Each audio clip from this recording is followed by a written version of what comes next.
know that diverse groups outperform homogeneous groups. Diverse organizations outperform or homogeneous organizations. And so the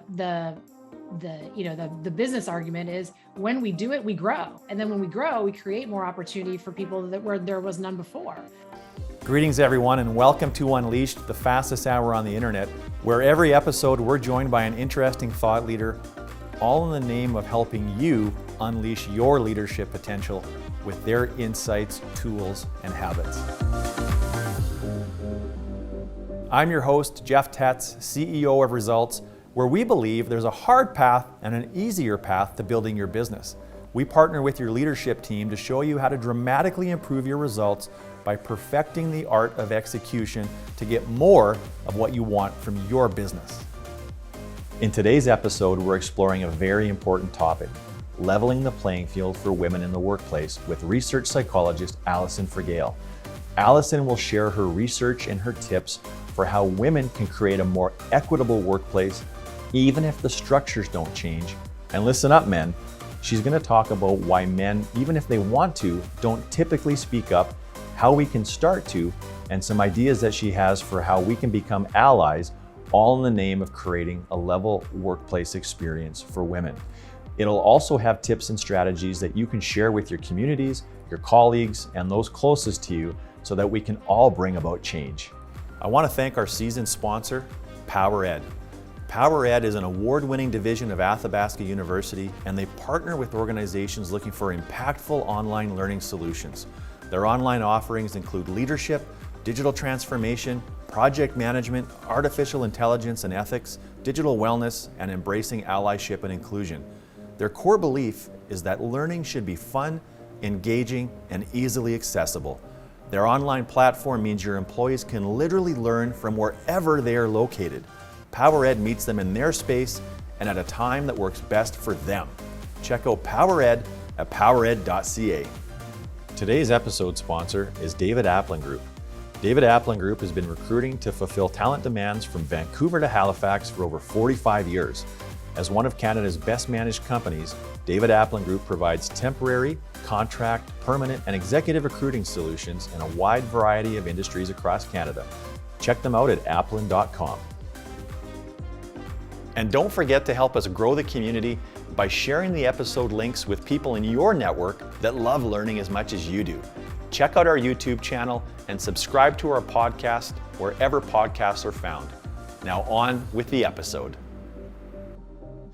Now my guest today is Alison Fragale. Alison is a research psychologist and a tenured professor at the University of North Carolina's Kenan-Flagler Business School. She is passionate about sharing her knowledge of how humans think, feel, and act to help professionals tackle their biggest challenge, understanding and managing the people around them.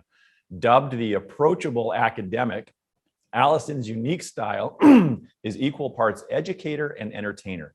With more than 15 years of experience as a researcher, educator, and big stage speaker, she excels at conveying actionable, evidence-based advice to her audiences in a relaxed, relatable way. Alison's instruction on the psychology of power is part of the required general officer curriculum in both the U.S. Army and U.S. Air Force. She also has unique expertise and interest in women's leadership and regularly speaks on negotiation, advocacy, and advancement for women in organizations. Alison currently resides in Chicago with her husband and their 3 children, who are all named after professional athletes. She also loves, in no particular order, cheap coffee, not so cheap wine, fabulous shoes, home organizing, sushi, the Pittsburgh Steelers, Orange Theory workouts, Hallmark movies, and the Golden Girls. She always orders the bread pudding, and she starts listening to Christmas music on Halloween. So it's almost the festive season. Alison, welcome back to Unleashed. Thank you for having me. Happy to be here. So I'm excited to spend some time with you today on a very important topic. But I would be remiss if I didn't point out the fact it's a very special occasion today. I think for you and I both, and probably a bit more for you than me, but you're the first 2-time guest that we have had on Unleashed. How does that feel? Amazing. Normally once is enough when most people deal with me. So I'm very honored and pleased to be back. And all kidding aside, the honor really is mine and our audience. So Thank you for making time for it. Now, you also recently spent, 9 days in Malibu, California on some kind of a wellness retreat. And I had to ask because sort of knowing you, what I know about this wellness retreat, there was no alcohol and it was a vegan diet. So surely you must have at least one funny musing or one funny story you can share with us. Sure. I mean, I was looking forward to this. This was my reward for rehabbing my knee after surgery. And so there's no coffee, there's no caffeine, there's no alcohol, vegan, and you hike intensely for 4 hours a day before you come back and lift weights. And so there's two kinds of people when I told I was going there, right? The category of, oh my God, that's amazing. Why didn't you invite me? And you could never pay me enough money to go to something like that in my entire life. No, it was amazing. And I felt awesome. And it's amazing how short-lived all that wellness is when you return to the real world and all those intentions that I brought with me. But when we got there, the first thing they did was they weighed us, and then they weigh you again on the way out. And my friends who I'd seen beforehand, they said, well, we can't send you to this thing starving. We got to feed you well. So they sent me off before I left. And I ate a breakfast burrito that was as large as my head. And then they gave me cookies and brownies and I ate all of it. And then I got there and they weighed me. And then they gave me a form and they said, what was the last thing you ate? And there was literally not enough space in the form for me to put all the things I had eaten that morning. So I just wrote eggs. So anyway, I weighed in with a full breakfast burrito and then I weighed out a little bit lighter. So it was good. So were they astonished by your weight loss achievements in 9 days? Well, I will say I was the female there and perhaps the person there that lost the most weight because it is very Biggest Loser-esque. At the end, they weigh you. And although it's not public, they weigh you in a private room and everyone comes out and everyone else is standing around staring at you until you say how much weight you lost. So I did lose the biggest number, but I was very open to my fellow guests that I did enter with about 3 pounds of breakfast burrito in my stomach. All right. Well, I hope that the instructors aren't watching and they come after you or something like that. So congratulations. I don't know if they gave you a prize for that, but they might revoke the T-shirt if you won one for your accomplishments. I know. Alison, we're talking about a subject and topic that's very near and dear to you, and you're very well versed in it, of course. And it's a very important topic, which is leveling the playing field for women in the workplace. And I think there's a few things that I'm hoping listeners can get out of today's discussion. And number one, really directed towards women in terms of what they can do to help each other and improve their own position if systems and structures don't change. I think the second piece to this that's important is really calling out to men and saying, how can men be part of the solution? And then if we've got some time for it, the third piece is I wouldn't mind exploring a bit the broader perspective of inequality in the workplace and talking about some of the systems and the structures that exist, because the systems and the structures I find are often invisible to most of us. And we can certainly be advocates on a personal, and even just on an interpersonal one-to-one level, but it doesn't really do anything to break down systems and structures. So there's a few things that I'm hoping that we can cover today, and anything else that's on your mind, like always. So I know that you've spent your career helping women help themselves. Let's start off maybe by, if you can just share a little bit about what helping women help themselves actually looks like, what that means for you. Yeah. And that's, in order to take any sort of underrepresented or undervalued individual or group and change their outcomes, just as you said, you've got to attack it from multiple directions. So one is, if nothing else in that person's environment changes, what are the best, most effective things that person can do to get better outcomes? And then the second one is, how do you change the environment? So for me, I do a lot of the former, which is helping individuals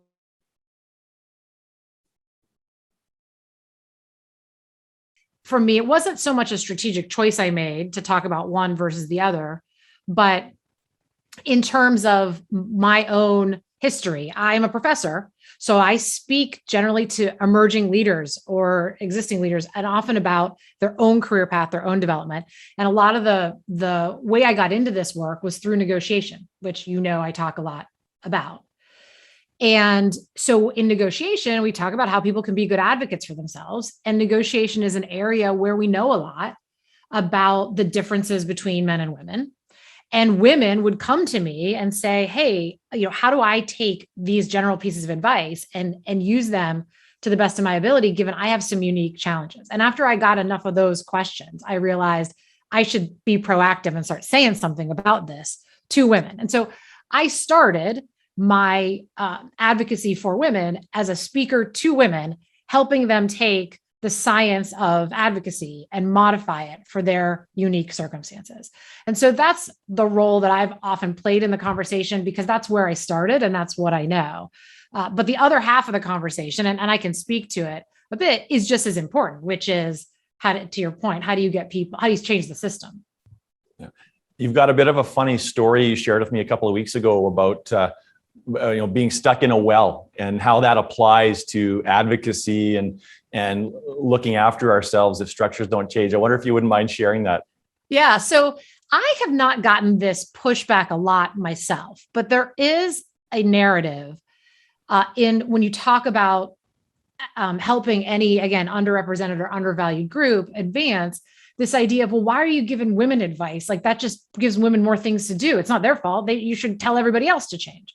So I think is a valid perspective. And the analogy I always give when I get that type of reaction is, I said, imagine you were just walking along, minding your own business, and someone came up behind you and they pushed you into a well and you fell down into a well, and you would look up and you'd say, it's not my fault I'm in this well. And then what would you do next? Would you say, well, it's your fault I'm in this well, so you get me out. I'll just sit here until you come rescue me. And most people probably wouldn't do that. Most people would probably say, well, I'm ended up in the well, like I can be mad about it, but how am I going to start crawling my way out, while I also hope that someone comes and throws me a rope?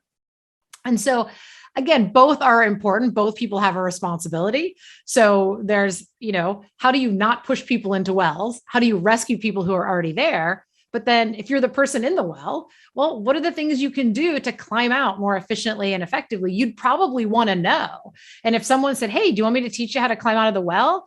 I don't think there's many people who would say, nah, it's not my fault. I'll just wait. So that's the way I think about it, is that both of those things are really important.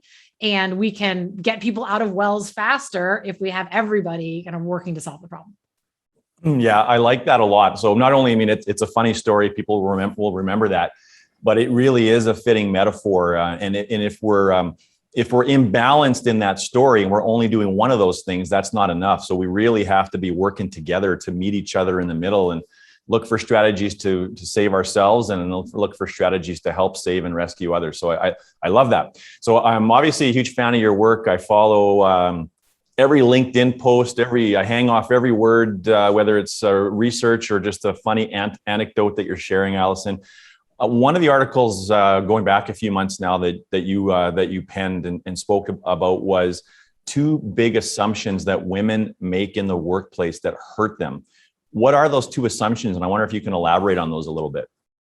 Oh, now you're going to have to remind me of what I wrote. I do remember the 2 assumptions. And it was the risk taking and the endorsing of their own work were the 2 assumptions that I thought were really interesting. Yeah, so I think the idea about throwing your name into the hat and taking more shots. I think this was my Gretzky quote. Is that right? Yeah. Yeah. So one of them is that we see, until we think about women's advocacy, we can advocate for ourselves in a lot of different ways. And so one assumption, right, is like, I won't make the shot, right? So why should I bother taking it? And there's a gender difference there. So if a lot of people would have seen these kind of stats, like women are less likely to enter into conversations about advocacy, whether that's a formal negotiation, like, will you pay me more? Or like, I want to go for something. I want to be selected for this position. I want to be on this committee. I want to serve on this board, whatever it is. And we see women being less likely to put themselves out there based on a couple of assumptions that they make. And one is that we follow the rules, so there's a lot written about unicorn job descriptions, for example. So when we have really long lists of qualifications of ideal people, those lists disadvantage certainly women who feel like they have to hit all of the qualifications in order to apply. So the joke is, if there's 6 qualifications for a position, women have to hit 7 of them before they'll enter their name, and men are like at 4 or so. And if you look at the data on why do women and men differ, there's two differences that you see. One is fear of failure. I don't want to put myself out there if I'm going to fail. And the other one is I'm following the rules. I color within the lines. If the rules say 6, then I should have 6. But that fear of failure, right, is a challenge, because I tell people, again, if you, I know you like hockey, right? If you are making 100% of your shots, the only thing we know is that you are not taking enough shots on goal, right? No one does that. And so the same thing, I'd say, if you're too successful at what you're going for, the biggest conclusion I can draw from that is you're not reaching high enough. There has to be some failure rate. And we see that in negotiations, and we see that in the women's management of their own career. So if you're not failing, you're not pushing hard enough. So I think it's interesting to talk about fear of failure, Alison, because everybody, I think almost everybody, at least it's safe to say, experiences fear of failure. What is it that makes it different between men and women, that fear of failure seems to prevent women from taking that risk when it doesn't, by and large, for men?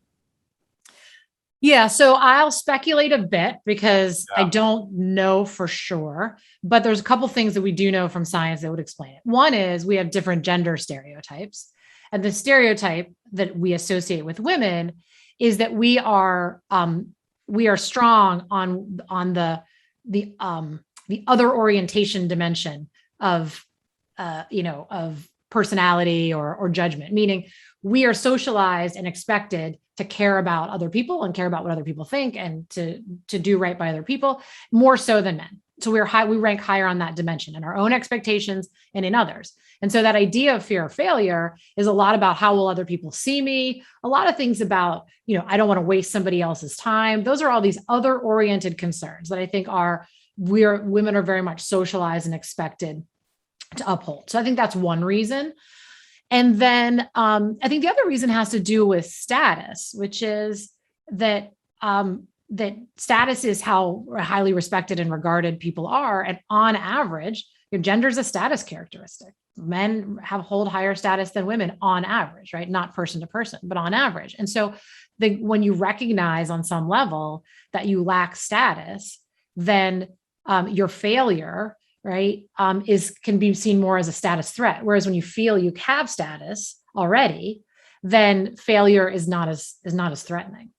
Yeah, that's interesting. How familiar are you with some of the research that's done on masculinity, for example? So someone with masculine traits tends to view business as more of a game, and maneuvers and things of that nature, where somebody that has more feminine traits and characteristics treats business more as it's purposeful and something to be taken very seriously and being very intentional, but not treating it as a game at all. It's kind of life and death. Have you seen any of that? I actually have not.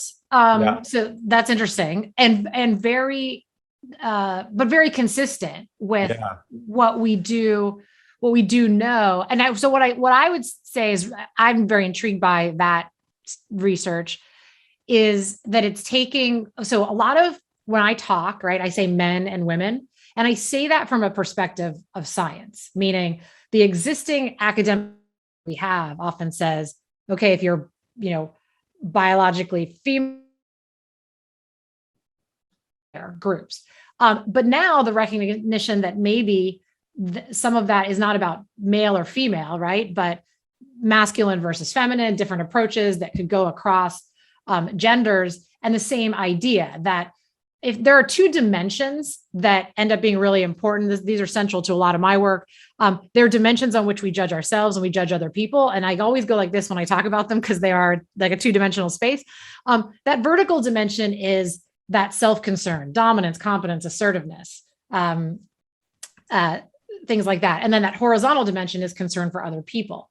And so that we associate things that are masculine much more with that vertical dimension. We associate things that are feminine much more with that horizontal dimension. So in that work that you're talking about, again, hearing about it now for the first time, that idea that if you identify or are perceived as more masculine, it's not surprising to me that people would associate you, or you would associate yourself with that more vertical dimension of self-concern. And so I'm not sure, I don't know the language of like, it's a game, but the idea of I want to win. And so I'm going to be out to basically maximize my own outcomes in that regard. Whereas if you're higher oriented on that dimension that we associate with femininity, that's much more about what value am I delivering to others? How are other people going to see me? Yeah, no, that makes a lot of sense, Alison. Thank you for that. So if we think about women not taking as many risks unless they have a virtual certainty that they're going to, be successful in the risk that they're taking, just simply suggesting women should take more risks seems like a simple form of advice, but not necessarily effective.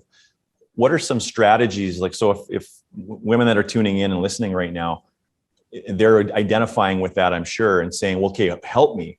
How can I start to have more confidence to take some risks? What are some strategies and some actions that women can take? Yeah. So, one is start measuring your success a little bit differently. Like, you got to look at shots on goal, and that's both like how many things did I take and how many did I ultimately went in. I find specifically one thing that can help a lot with this is you need somebody else's perspective. So I often play that perspective for other people. I've been a professor for years. I've had thousands of students of all levels, professionals, MBAs, you name it. And they, at least once a week, I get a call from one of them. And I'm overdue on some of these responding to people. So if you're listening and I'm overdue, I will get to you. And they say, hey, Alison, I've got something coming up. I've got a negotiation. I've got a tough conversation. Can I talk it through with you? And of course, I get on the phone with them. And I would say 99% of the time, the person calling me doesn't actually need any advice. They think they need advice. But when I talk to them, they've got a handle on the problem. They know their life better than I do. They have the data. They have the info. You know what they need? They need someone to tell them that they are doing the right thing and that this is legitimate and that they are entitled to go and have this conversation and that it's all going to be okay and that they're going to feel really good one way or another after they've had it. That's what they really need. And so one specific thing is seek those people out. Like each of those people made an outreach to say, I need someone to help me talk through this. So find a person and find somebody who's different than you. So if you know that you tend to be really conservative, it's hard for you to put yourself out there, find the person who has an easier time of that and have them talk you through it. And I think you get off the phone and you say, all right, I can do this. And so we need that outside perspective. Yeah. The other thing that you talked about, Alison, is that women are not as they're not as likely to endorse their own work. And what are some thoughts on how women can overcome the inability or the unwillingness, perhaps, to sort of shine a spotlight on the caliber and quality of their own work? Yeah. So, and that's an assumption. That's probably the second assumption in the thing that you were referring to, is that my work will speak for itself. Right? We all believe that to some degree, right? We were raised to think like the world is a meritocracy. If you just are the hardest working, best performing person in the room, good things happen. And I always say, look, life's a meritocracy, but only in the very long run, right? In the short run, there's a lot of noise. And so we know that it doesn't, self-promotion is hard. I've done work on Adam Grant. I know who's going to come on here, and we are co-authors, and we did work on self-promotion together. It's hard, right? It's not particularly fun. And there's a belief that my work will speak for itself. Well, it turns out that belief is not really true, and it's less true for women than for men.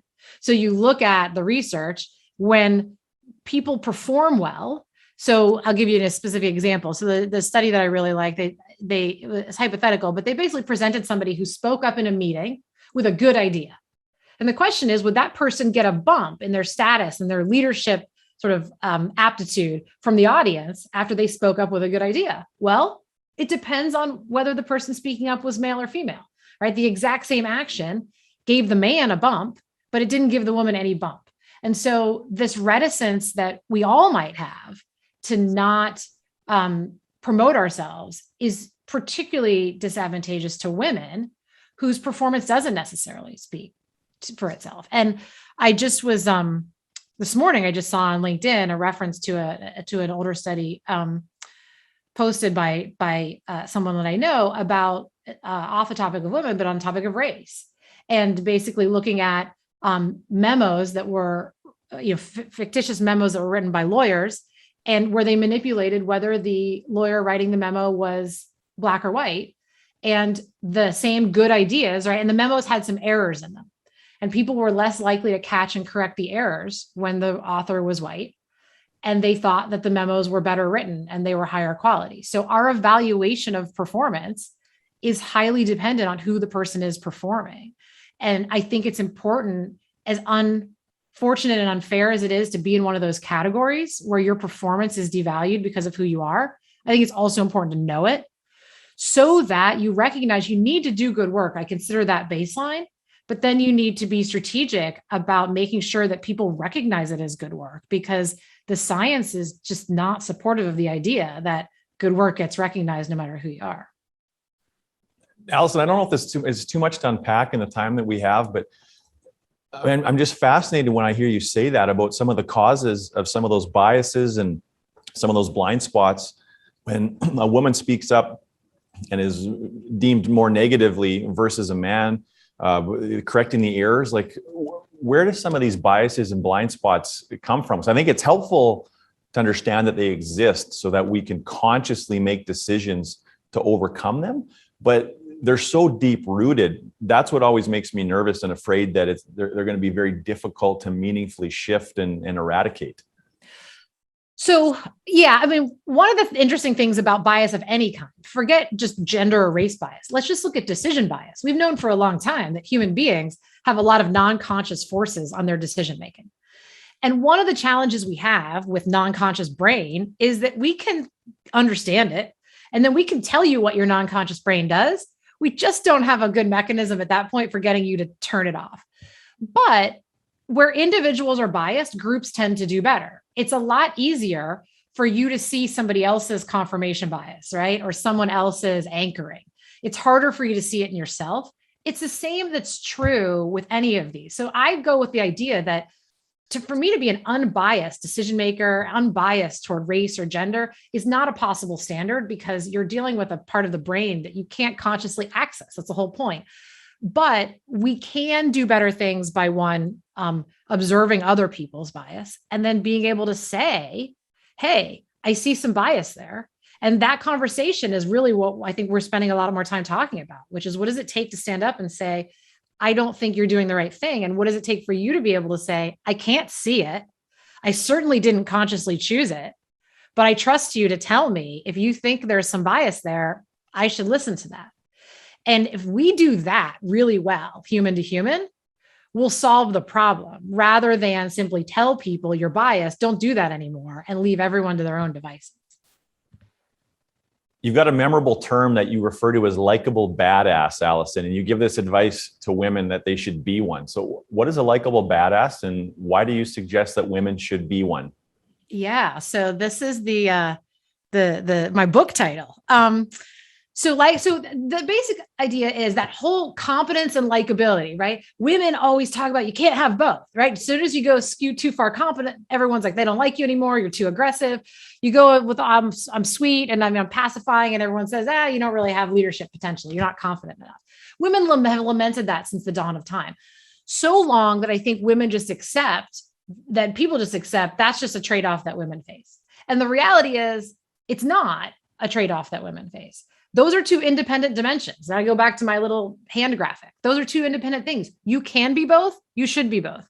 They're both good for you. Competent and likable are both very good qualities, right? We're striving for those things, each of us every day. And when we achieve them, good things happen to us.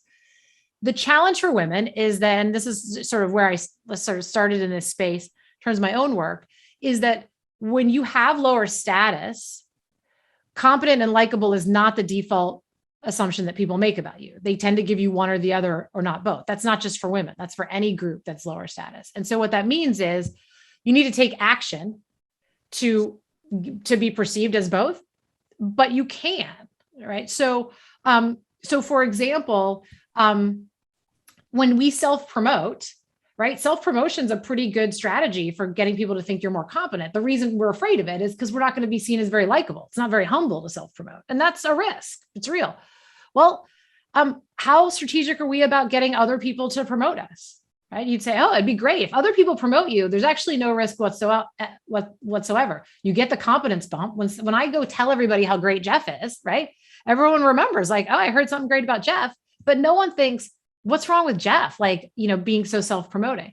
So are we being strategic enough, getting other people to promote us? And there's a variety of different ways we could start to do that. One is we promote them. Reciprocity governs all social interactions. So as soon as I do something nice for you, you're going to look for some way, even in your non-conscious brain, to repay the favor. And so thinking about being strategic about I'm putting goodness into the world, but I'm doing so in a way that's going to license other people to go and promote me. It's going to get me that competence and likability bump that I need, right? Mere exposure. We like people that we've been exposed to more. So how do I get my name recognition out there? And how do I, start being strategic about that? So there are small things that we can do that move us toward competent and likable. And the different, it's not men need it just as much. It's just that they tend to start there in the first place, because when you're high status, the default expectation before I've even met somebody, if I think that they have a lot of status, is I am going to expect them to be competent and likable. So men start there and have to work to give it up. And women don't start there and have to work to get it, but we're all going for the same thing. And so that's what I mean by likable badass, is that you've achieved that competent and likable. Yeah, you're reminding me of an article I read just a couple of days ago. It was timely, and it talked about the difference between mentorship and sponsorship, and how sponsorship is really the one that's more impactful, especially when it comes to, again, giving license to underrepresented groups. So sponsorship is certainly what you're referring to, at least in part there. So that makes a lot of sense. Alison, let's shift a little bit now and talk about men and the role that we play in upholding this, and why we don't sort of participate as much as we probably need to. I came across an interesting story about Martin Luther King this week. And it's funny how, again, this all sort of comes together sometimes serendipitously. And it was somebody talking about how Martin Luther King was such a brilliant strategist. And one of the things that he understood was the plight of the civil rights movement wasn't about dealing with the people like the racists who violently opposed him. It was more about trying to curb inaction from whites who actually supported the movement. But for many, many reasons, they just chose not to act. And I have to think it's the same here, that most men that I talk to, most men that I know, I think, identify that they want to be part of the solution here. They want to help create balance, equality, all of those wonderful things. And yet we oftentimes stay on the sidelines. So first of all, I would be interested in your commentary in terms of how big of a challenge is that? And if it is, how can we start to move beyond that as men to be advocates and allies? Yeah, great question. And so I would take a step back for a second and say, this idea about racial equity and equality, gender equity and equality, those can feel very heavy and like those are hard problems to solve. But if you take a step back more generally, it's just a change. And we know a lot about managing changes, right? Whether you want to, change your work from home or work from anywhere policy, or whether you're trying to go for, a different gender or racial balance in your workforce, whatever it is, those are just changes. And so your point and the Martin Luther King quote about humans exist on a kind of continuum of their willingness to change in any given particular effort, right? And you have some people who are the real activists, like they're just in it from the beginning, but that's a small tail, right? And then at the other tail, you have the over my dead body, right? I will never accept this change. And in the middle of any given normal distribution, right, is where you have 95% of everybody else. And the idea is if you can get half of them to move in any change effort, you've solved your problem, because then social proof will basically carry everybody else the rest of the way there, right? Because that's now it becomes what everybody's doing. You don't need to get 100%, and you don't need to spend, right, all of your time on that 2.5%, right, left tail of your distribution. So yeah, focus on people who are conceptually supportive, but aren't doing anything. And we see the science of that. And one of my colleagues at UNC was part of this work, and it's great work, that basically said, you talk to men, and men will say, I believe 100% truthfully, absolutely, we should level the playing field for women. And then you look at what men are doing in organizations to level the playing field for women, and the answer is not a lot. Not a lot actively. And why is that psychologically? And the explanation that they give, which is underlies a couple different findings in psychology, is you have to feel like you have standing to be in a conversation, that you have a right to be there. You have a right to be have an opinion. And so you often, if you're outside of a group, you don't feel like you have a right to have an opinion. You have a right to take action. So, I mean, I can use myself, as an example. Like, I oftentimes will get people say to me, I was asked, a man will say, hey, Alison, I was asked to speak about issues related to, women's leadership, but I shouldn't be doing that because I'm a guy. So would you do it? And I understand where that's coming from. It's not so much that they feel like they don't have a perspective, but am I entitled to stand up and say, hey, here's what women should be doing? That's harder to do, right? If you're male than if you're female.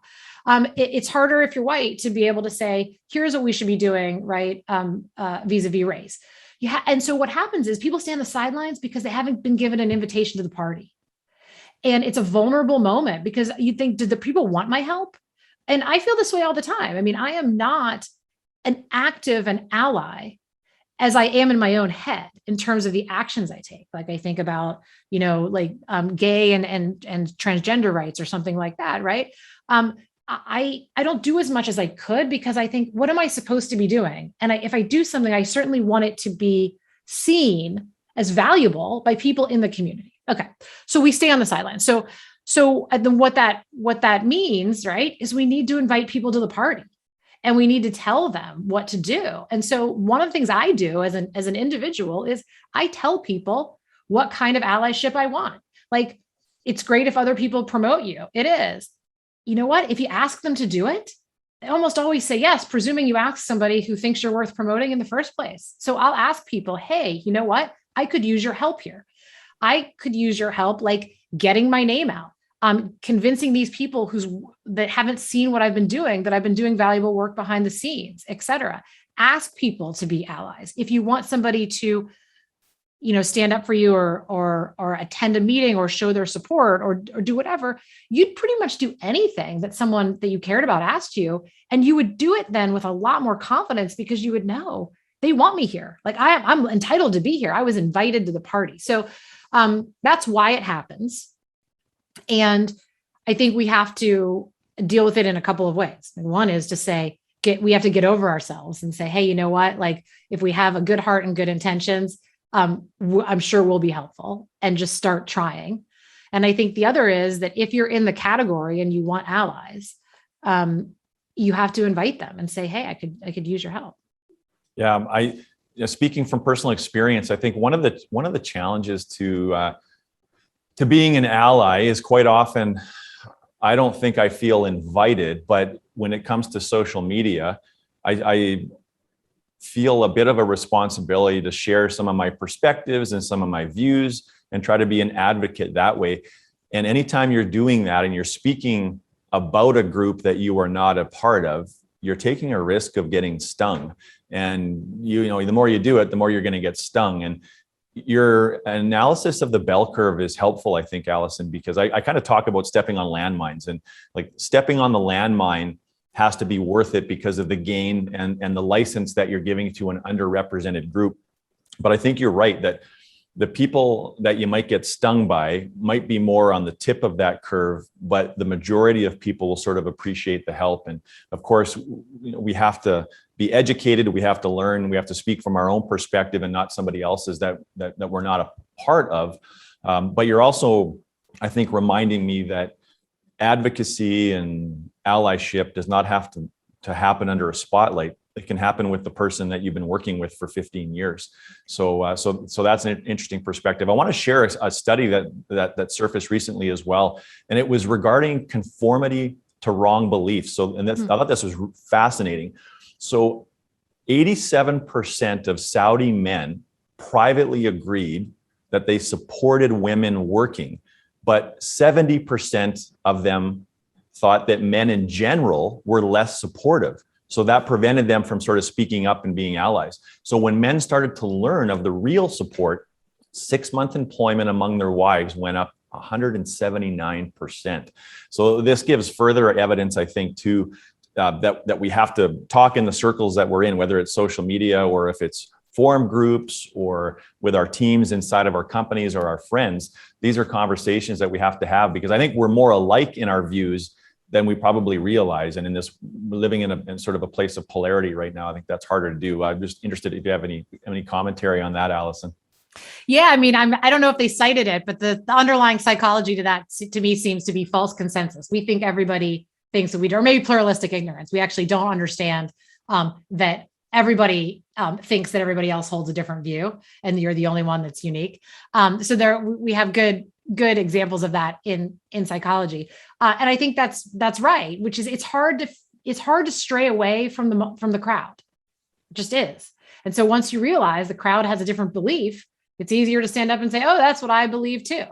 And I think that it does require, right, people with power and standing to say, "Here's what I think." And one of the things that we can all each do as individuals is we have more power than we realize, and the ability to influence other people and say, "Hey, here's what I think," can be very, very impactful. And the other thing that came to my mind as you were saying that is that not only there's a variety of different ways you can be an ally, but there's also just, there's a bunch of different tasks you can undertake. So for example, for me, one of the things that I do is that when I think about my volunteer efforts, right, I try to think about how I can use the things I'm good at, my professional expertise, to add value to underrepresented groups.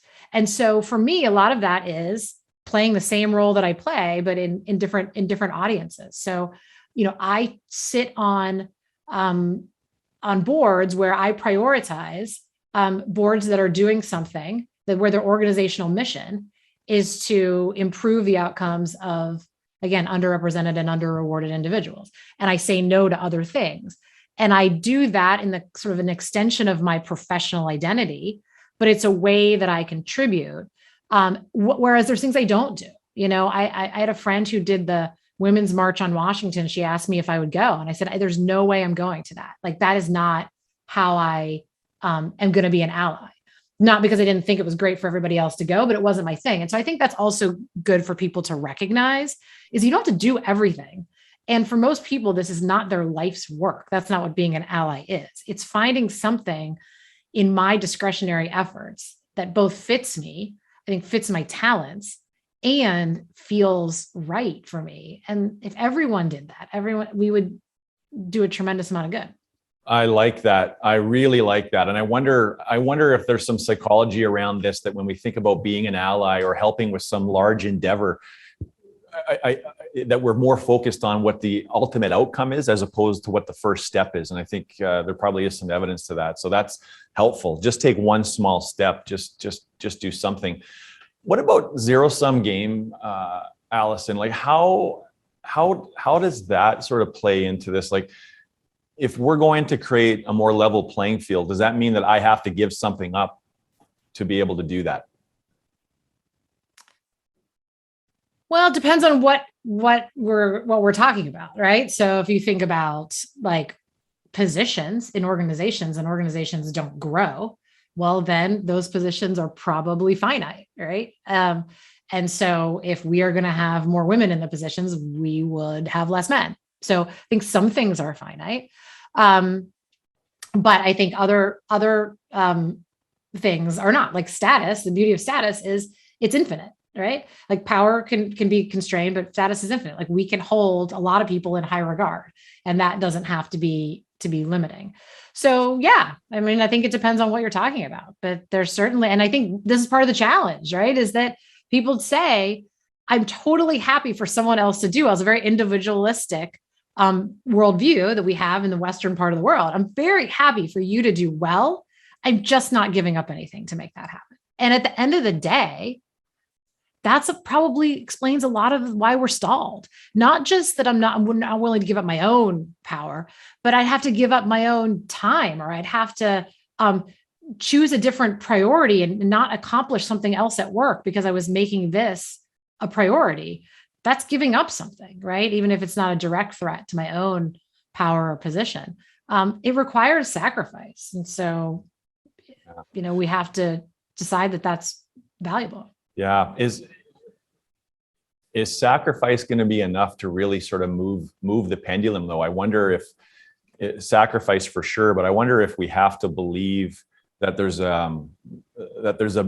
a bigger prize. There's more that we can accomplish. I mean, I think a little bit about Dan Price and what he's done, creating a minimum, and it didn't get there overnight, but Dan Price in Seattle, of course, with his tech company, where they've got a minimum salary of $70,000. He cut his pay, I think, more than in half, and he still makes a really good wage, but their company is performing better. They're achieving abnormal outcomes, things that they never would have achieved had they not done that. So I am wondering more and more if we can finally move to a place where we believe that we can all achieve more together, and it isn't a zero-sum kind of a conversation. So I guess we'll see. No, you're 100% right. I would just want to emphasize the disclaimer I made, which is if we don't grow, then it becomes zero-sum. If we grow through it, right? And we know that diversity is actually performance enhancing. So there's a variety of different motives one could hold to be able to create level playing fields for more people. But we know that diverse groups outperform homogeneous groups. Diverse organizations outperform or homogeneous organizations. And so the business argument is when we do it, we grow. And then when we grow, we create more opportunity for people where there was none before. And I think Dan Price is a good example of that. So yeah, I think the idea is that it doesn't have to stay static, and let's hope it doesn't. Yeah. Alison, when I was putting the structure for this conversation together, it sounded like there were sort of three distinct parts, and they might be more blurred now that we've gotten to this point in the discussion. But I wanted to talk a little bit about systems and structures, and talk about sort of the bigger picture here, and how we might dismantle some of those, and maybe what some of those structures are. And just this morning, as a matter of fact, you mentioned Adam Grant, and he was referencing some study findings that were released this week, showing that women with masculine traits are more likely to experience sexual harassment in the workplace. And it's not driven from sexual desire, it's driven by power and men's desire to hold on to it. And of course, even worse in male-dominated workplaces. And so I'll kind of use that as the segue. And if you want to talk a little bit about maybe some of the structures that we haven't talked about that are creating, to a large extent, the inequality that we have right now. Yeah, so that research is consistent with my own, which is power without status turns out to be a fairly ugly combination, right? When people hold like more control, so you say more masculine characteristics, you have a lot of control, or you're seen as being more powerful, and you don't have the status that goes with it, right? We see a lot of challenges, and one is that people experience a lot more incivility and uncivil and hostile outcomes in the workplace, right? And this idea of harassment, sexual harassment, is just another example of that. And so I think this is one of the real challenges we have to confront, is that it's not that hard to control who has what power. So if you made it your goal, you could put power wherever you wanted it, distribute it wherever you wanted it across individuals, right? Male or female. What's hard is the status piece of it, which is to get it respected and valuable. And I think that's the more challenging piece. What about hiring? So I think we understand hiring a woman, not just because she's a woman, but hire her because she's the best candidate. But one of the challenges with that is a resume may not look the same for a man as it does a woman. And you could have a great candidate, but the female candidate is not going to have the robustness of experiences, as an example. So how can we tell that we have a great female candidate when their resume may not look as good as a male one? So a couple things. Back to this point I made earlier, which is you put the identical resume in front of people and you change the name, you change the reading of that resume. So that is important for us to know, because I see this all the time. It's like, well, we just go with best athlete around here. We're happy to hire the best athlete, but guess what? Like in the NFL, the best athletes tend to be male. So that's why we have all male football players. So this is what we do. And recognizing that we're reading those resumes differently. So, but I mean, what are there things that we can do about that? Right. They would take work, but that's a very solvable problem, right? Which is, we're not going to read them the way we currently read them, right? We're going to basically have people talk about like what they're going to contribute to the role. And we're going to evaluate their descriptions of their contributions. We're not going to look at people's names. Some of these things are challenging. I'm going to hire somebody I know. I already know you. I can't unring that bell. But the point is that one is we don't look at it the same. And then the second is, I think we often put higher standards, right? On when we'll certainly hire the female candidate, right? But they have to be the best female that you've ever seen for 100 years. And, I think in a lot of cases, right? In my world, like we hire in situations where we can afford to be wrong, right? And say, we can't change this if we're not willing to take a chance on people and say, I'm going to forget hiring. Like one of the things I'm surprised at is why we don't have more requirements that your search cannot proceed unless you have a diverse slate of candidates, right? That doesn't always solve selection problems, but I see people not even basically holding that as a standard and saying, hey, we went through all the resumes, like top 3 candidates, they're all men. Well, we tried, we read them all. So, it's a very solvable problem. We just have to decide that we're going to put the work in and change this system, which in a large organization is a very bureaucratic, well-oiled machine about how we hire, right? And we're just going to kind of keep doing the thing because it's too much work for anybody to undo it. But, you can undo it at the big level or you can undo it at the small level. Like I'm a manager.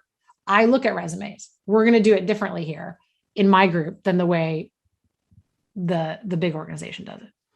You even had some commentary on how automation in the hiring world with software, as an example, has some unfair biases woven into some of them, and one of them being if it weeds out anybody that has a gap in their resume. So we really do have to sort of read between the lines. And from personal experience, I mean, we have a 22-person organization, so we're at the size where everybody has to be a star performer. And 2 of our absolute incredible team members, Andrea and Nicole, they came to us after raising kids for 15 to 20 years. They hadn't worked in a long time.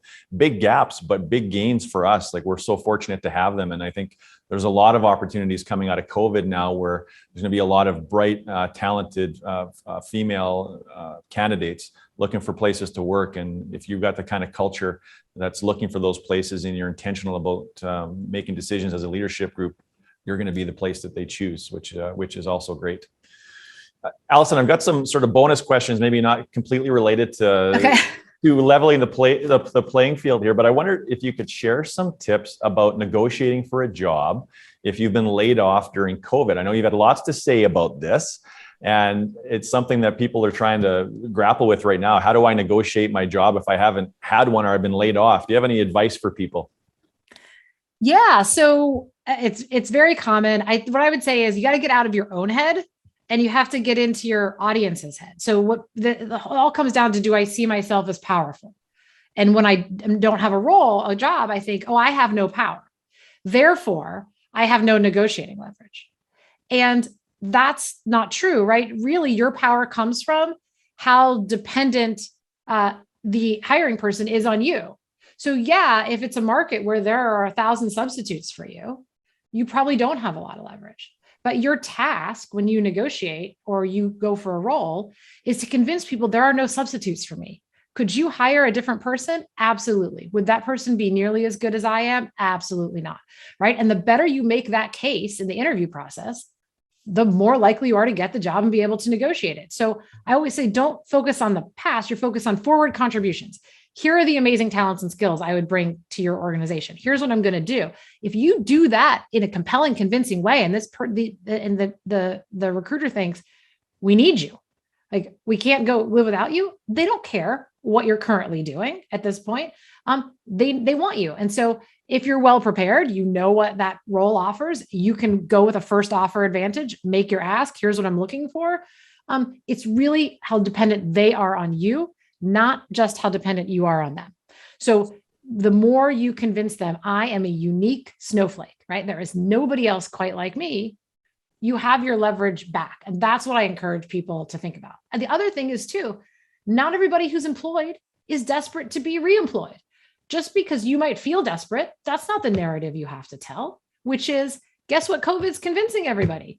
There's a lot of more to life than what I was doing sitting at my desk or going to the office. And so a lot of people are in different situations now by choice. And so you go with that narrative, which is, this has been an amazing experience for me, right? I have grown and reevaluated. And when I go back to an organization, it's going to be one that is worthwhile for me to actually go back into the workforce again, and one that's going to align with my purposes. And, this organization just might be it. So the story that we tell shapes a lot about how powerful people see us.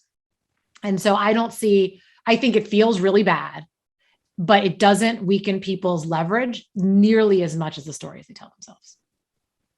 Alison, we're going through this big talent migration right now. One of the biggest challenges amongst the groups that we talk to is finding great people.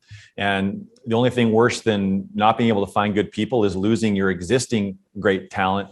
So this is, I think, a prime time for employees to be negotiating the terms of their employment with their bosses. Any tips for negotiating employment terms? Well, you need your data, you need your compelling reason, and your reason should always be, again, about what value you deliver. And data is very helpful. And I always tell people, get the most strategic version of the data that you can, and say, so like, if you've been working from, this is a big one I get. I've been working from home. My company's going back to the office, at least partially. I don't want to do that. I don't want to stay from home. That's a negotiation. Well, okay, I see what's in it for you. What's in it for them? If you can't tell that story, you're not going to be very likely to get what you want. Okay, well, here's how I've used the time at home. Here are the 3 initiatives that were stalled for 18 months that we actually got done during COVID. Here's the extra hours and how I've been able to use them and what we've been able to do in terms of mentorship on our team. Here's the initiatives we created. That's a much more compelling conversation. And so go to the table, don't be afraid to do it, and go with here's why this is good for you story. That's particularly important for women because we expect them to be caring about other people. And you go with the here's what's good for you story, not the here's why I want what I want. Everyone knows you're there because that's what you want. You got to sell it for why it's what's in it for them. And I think that's the piece people miss. Alison, before we transition into 3 and 30, is there anything that you were hoping we were going to get a chance to discuss today? Anything else that you wanted to bring up or mention before we do that? No, but only because I just came here curious to hear what you were going to ask me, and not because I came with any particular agenda. So no, you've done a great job of navigating us through this. Love it. Well, and you've given us a lot of insights and a lot to think about. And what I love about your approach, you tell fascinating stories so we remember it, but you provide the research and then some really tangible steps that we can take to actually do something. Because of course, that's where the change comes from. Now, the other thing that you mentioned earlier was the title of your book. Does that mean you're actually committed to writing a book now? I am pretty committed. I got to put some hedge or qualifier in there. Yeah. Well, that's great to hear. That is great to hear. If you don't follow Alison on LinkedIn, you should, because it's as entertaining as it is educational and informative. And let's transition now into our 3 and 30. So Alison, you've come up with 3 things that listeners can do in the next 30 days to take some steps to level the playing field in the workplace. What are those 3 things?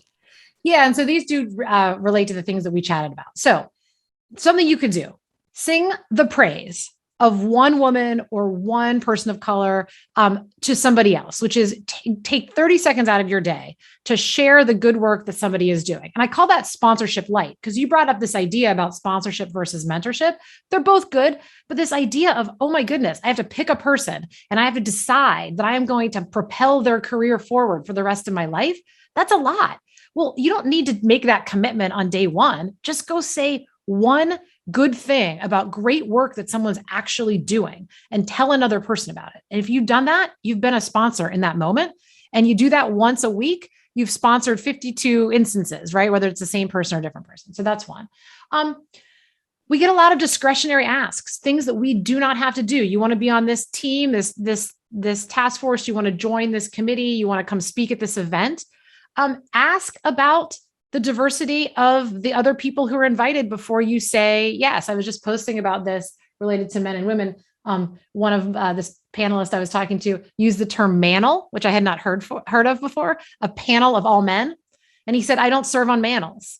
I said, that's a great specific action, which is if there are women who could be experts, I won't show up unless you've found some. That's something that we can do. If you make that as a personal standard and say, I'm going to just ask the question every single time. And what's interesting is once you start asking the question, it changes people's behavior and they think, I should be thinking about that too. And if I don't think about that, people aren't going to show up. And then the third one is the one that I had mentioned about if you are a woman, right? If you're a person of color and you say, we need allies, invite allies to the table. One thing that you can do is go ask somebody as an ally to take a specific action, either on your behalf or the behalf of your group in general. Tell them what you want. And that will license those allies to come to the table and say, okay, I know that I'm invited into this conversation. Well, those sound like three things that we can all certainly undertake. And I love, again, how you've brought it back to mutual responsibility. So women helping themselves, men becoming allies, not just men forcing themselves into the conversation, but of course, men being courageous, but also being invited a bit more intentionally to the table. So great advice. And Alison, it's been such a pleasure to chat with you today. I mean, I adore you as a person, your work and everything you stand for and your approach. You have been just such a huge friend, not just to me, but to our whole results team. And I know our whole community of leaders that have had a chance to see you speak multiple times in person and have been following you closely. You've been a big friend to this show as well and invited lots of other guests. And so I just cannot thank you enough and expressing my gratitude for all of your friendship and everything that you've done for me and for us. So thank you very much for joining us today. It is my pleasure. And I will offer, because I think everybody should hear this, a compliment back to you, which is that I think one of the things that if you added a fourth thing to that slide, and one of the things I think that makes this program that you've created so great is that you as a person, like you really show up, I've said this to you before, with beginner's mind. Like every time I watch you interview somebody, you come with a real curiosity about learning and you have a real learning orientation. And I think if every individual showed up in every interaction of, I want to learn, there's things I do not know, that would go a long way to enable us to have better conversations about equity and equality. And so thank you for doing it. I think that's what makes this show really cool. Yeah, well, thanks for saying that. That means a lot to me. And it's pretty authentic though. If this COVID experience has taught me anything, it is about how little I know about anything. So it's not hard to show up with a beginner's mind, and we all have a lot of learning to do. And I think if we approach things from a place of curiosity, we all win and we all learn. So thank you for those comments, Alison. What a pleasure to see you today and speak with you. Look forward to seeing you again. And thanks to the audience for joining us today and reminding you to stay connected. So you can find Alison on LinkedIn for the time being. I keep convincing her to try to go on Twitter, but she's not there yet. But find all of her content by connecting with her there, and we will await the release date of her book. I can't wait to see that. And stay connected with us on all of our social channels. So find us on Instagram, Facebook, Twitter, LinkedIn. Of course, find us on our YouTube page as well, where all of the episode links are available for your viewing pleasure. Thank you so much for tuning in. If you like what you saw, don't forget to share episode links with your friends and colleagues. And if you're ready to take the next step and you're part of a leadership team that you just know has untapped potential, don't wait another moment. Go to unleashresults.com, subscribe to our newsletter, we'll take care of the rest.